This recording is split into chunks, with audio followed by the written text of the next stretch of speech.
Fellas, when you're younger and would go to Toys R Us, you'd always see the smaller sets, the slightly larger ones, and finally, the massive sets. Sets that were so expensive and out of your budget that you could only ever dream of owning them. And existed just to taunt you because you are 8 and taxes, bills, and mortgages exist, but who the hell cares? I want Ninjago! I've been collecting Ninjago for as long as I can remember, but one set in particular completely eluded me for the longest time. The Temple of Airjitzu. I mean, come on, it's pretty clear why I dreamt about getting this set when I was younger, and still to this day when I'm 16. Now, not only is it incredibly expensive, but also near impossible to find on eBay due to the fact that it came out in 2015.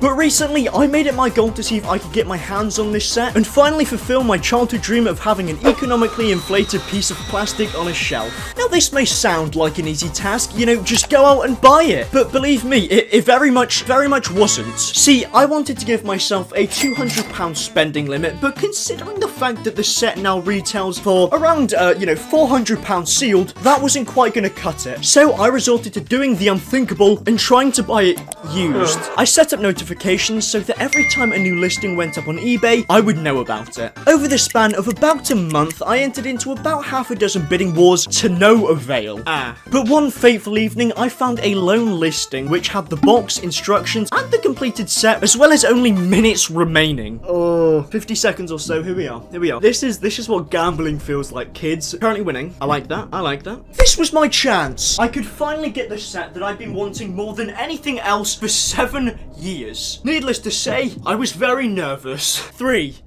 2, 1. I finally did it. Alright, so I just managed to get the Temple of Airjitzu on eBay for exactly £200. I don't really know what to think right now. That's pretty good. So now I've just got to wait a couple of days for it to arrive, and hopefully I didn't get scammed. Please subscribe. Before long though, the set had arrived. Oh my god. Oh yes. Boys, I have a box that just came in the mail. Just look at the size of this thing. Oh boys. Oh my god. This is insane. What the hell? Holy crap, dude. Dude, the box is in like immaculate condition. Oh boys. Look at this. It's so big. Oh my god, dude. I'm so happy right now. Feels good not being scammed. There's the back of the box. Big nice box there. Here we go. Alright, we have the instructions. I've seen worse instructions. I want to read this later. I'm going to read this to my kids as a bedtime story. So this is the set, guys. Here we are. And more. This is so much. This is going to be a fun build. Oh my god, boys. Oh my god. I own a Dareth now. That's going on my headstone when I die. Right, well, I'd say it's a pretty good time to build. So please subscribe and like. The build for this set didn't take too long and was made so much more enjoyable by the fact that the bags were numbered. You have no idea how much joy this brings me. All in all, it took around 5 hours to build, during which time I binged watched Ninjago. Alright, so I finished pretty much the entire build now, but I've still got one last bag which has all of the minifigures and the bridge in it. Alright, so here are all the minifigures. All of the minifigures seem to be in there. We've got the mailman and the fabled brown ninja, who honestly, he's the reason that I bought this entire set. This is a £200 minifigure. And here are the minifigures. One of the best parts about this set, in my opinion, due to not only the diversity, obviously we've got the mailman, the introduction of Masako, and, you know, as aforementioned, the big man Dareth here, probably the standout minifigure of this set. Such a nice looking minifigure, and really the duality of man with him and the mailman. I mean, seriously, talk about two pretty best friends. Obviously in this set, we also get each of the ninja in their Season 5 uniforms, and honestly, this is a really nice inclusion, because what it means is that you don't have to go out and buy all of the possession sets, which are now very expensive. Now, one of the reasons that I absolutely adore this set is the 2 side builds. Without them, it would still be a phenomenal set. But with their inclusion, I genuinely really wish that LEGO would do more sets just like this. Even just those 2 buildings sold individually for maybe like £40, that would be phenomenal. The blacksmith, for example, not only has trees growing from behind it and leaves on the roof, but also details like the rat in the roof. The first floor has an anvil and a furnace, as well as a box of tools for the blacksmith to use. On the top floor, there's not much in there, so that you can make room for Jay's glider, which was seen in the pilot season of Ninjago. The Smuggler's Market as well is an absolutely fantastic addition, with again so many great details. For example, in the roof there's hidden treasure in there, possibly some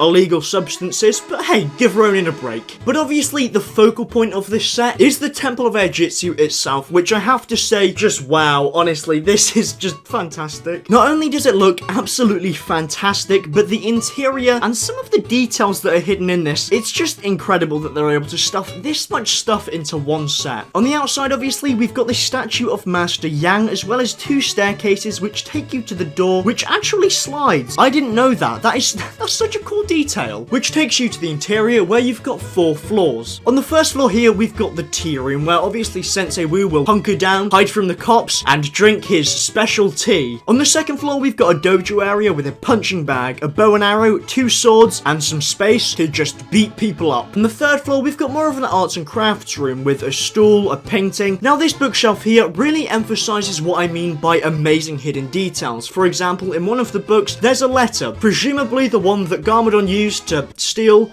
Misako.